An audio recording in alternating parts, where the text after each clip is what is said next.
मीठी वाणी YouTube channel में आप सभी का पुनः हार्दिक स्वागत है। पिछले भाग में आपने देखा कि कैसे चित्रकूट की पावन भूमि पर भरत और राम का हृदय विदारक मिलन हुआ। आज की कथा वहीं से आगे बढ़ती है, जहां प्रेम, त्याग और अधर्म की छाया एक साथ गहराने लगती है। भरत के लौट जाने के बाद चित्रकूट का आश्रम फिर से शांत हो गया, पर यह शांति स्थायी नहीं थी।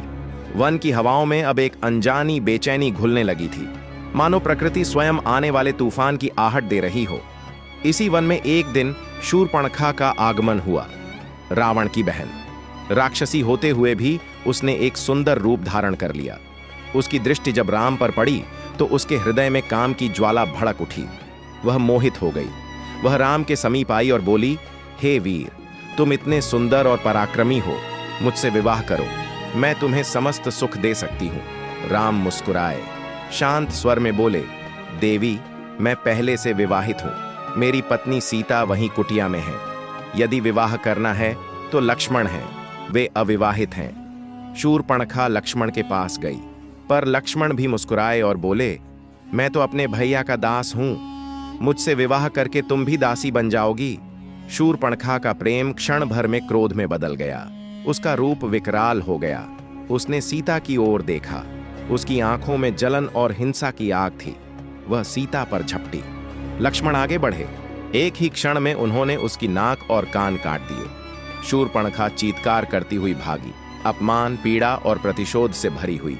वह सीधी लंका पहुंची, रावण के दरबार में, रक्त से सनी, रोती हुई। उसने कहा, भैया, राम ने मेरा अपमान किया। उसकी पत्नी सीता अपूर्व सुंदर है, उसे देखकर ही यह सब हुआ।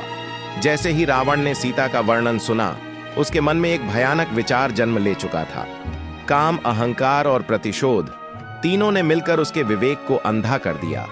रावण ने मारीच को बुलाया, कहा, तुम स्वर्ण मृग का रूप धारण करो, सीता को मोहित करो, राम को कुटिया से दूर ले जाओ। मारीच कांप उठा। उसने चेतावनी दी, रावण, राम साधारण मनुष्य नहीं है, उनसे वैर विनाश को बुलाना है। पर रावण नहीं माना। उसका अहंकार उसकी आंखों पर पट्टी बन चुका था। उधर पंचवटी में एक दिन एक अद्भुत स्वर्ण मृग कुटिया के पास आया। सीता मोहित हो गई। उन्होंने कहा, स्वामी, उस मृग को पकड़ लाइए, यह कितना सुंदर है। राम समझ गए कि यह कोई माया है, पर सीता की इच्छा टालना उन्हें उचित न लगा। उन्होंने लक्ष्मण से कहा, लक्ष्मण, तुम सीता की रक्षा करना। और राम उस मृग के पीछे चले गए। मृग दौड़ा, राम उसके पीछे। अंततः राम ने बाण चलाया। मृग गिर पड़ा, पर गिरते ही वह मारीच बन गया और सीता की आवाज में चिल्लाया, हां लक्ष्मण, हां सीते। सीता घबरा गई। उन्होंने लक्ष्मण से कहा, लक्ष्मण, आपके भैया संकट में हैं, आप जाइए। लक्ष्मण जानते थे यह माया है, पर सीता के आग्रह के आगे वे विवश हो गए।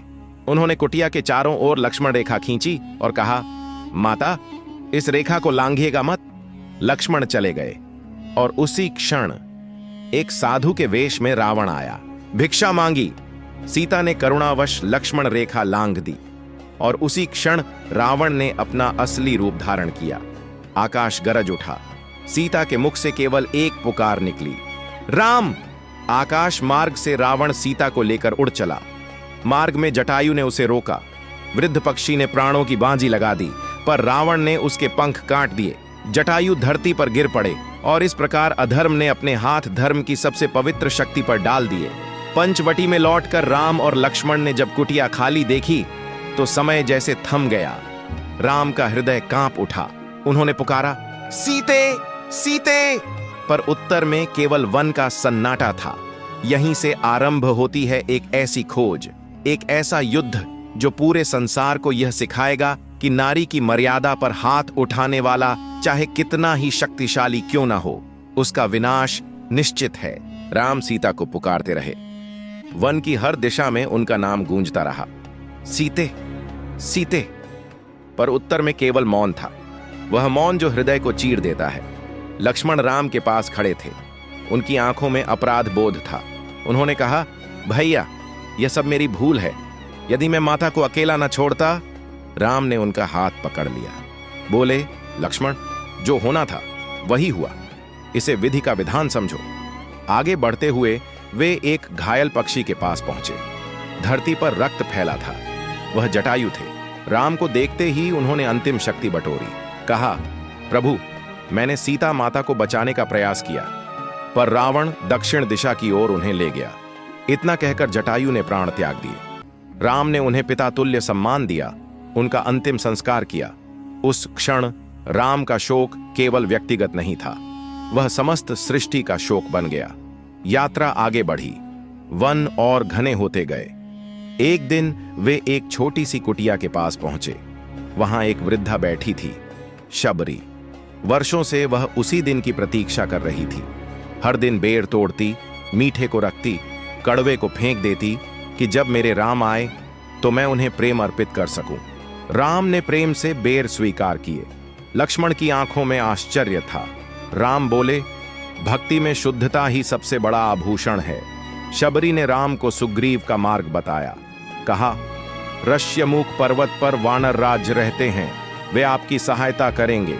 उसी पर्वत पर हनुमान पहली बार राम से मिले। ब्राह्मण वेश में आए, वाणी मधुर, नेत्र तेजस्वी। राम ने उन्हें देखा और मन ही मन पहचान लिया, यह कोई साधारण वानर नहीं। हनुमान राम और लक्ष्मण को सुग्रीव के पास ले गए। सुग्रीव भयभीत था, उसे अपने भाई बाली से खतरा था। राम ने वचन दिया, मैं तुम्हारे भय का अंत करूंगा, तुम मेरी सहायता करो। राम ने बाली का वध किया। सुग्रीव को राज्य मिला। वानर सेना संगठित हुई, रथुएं बदलीं, पर सीता की खोज अभी शेष थी। सुग्रीव ने वानरों को 4 दिशाओं में भेजा। दक्षिण दिशा में हनुमान, अंगद और जामवंत गए। समुद्र के तट पर आकर सब रुक गए। इतना विशाल सागर कौन पार करेगा? तभी जामवंत ने हनुमान को स्मरण कराया, तुम्हारी शक्ति, तुम्हारा बल। हनुमान का स्वरूप विशाल हो गया, पर्वत हिल गए। उन्होंने राम का नाम लिया और आकाश में उड़ चले। समुद्र ने मार्ग दिया, देवताओं ने पुष्प वर्षा की। हनुमान लंका पहुंचे। वहां अशोक वाटिका में माता सीता को देखा। दीन पर अडिग उन्होंने राम की अंगूठी दी, आशा जगा दी, रावण को चेतावनी दी और लंका दहन कर वापस लौट आए। राम के चरणों में गिरकर बोले, प्रभु, माता जीवित हैं। राम की आंखों से आंसू बह निकले। अब युद्ध निश्चित था। यह कथा अब प्रवेश कर रही है धर्म। अगले भाग में आप देखेंगे समुद्र पर सेतु निर्माण, रामेश्वर की स्थापना, लंका का युद्ध, मेघनाद, कुंभकर्ण और रावण का अंत और माता सीता की अग्नि परीक्षा। तो बने रहिए मीठी वाणी के साथ। यदि कथा आपको स्पर्श कर रही हो तो कमेंट में जय श्री राम अवश्य लिखें और चैनल को सब्सक्राइब करना न भूलें। जय श्री राम।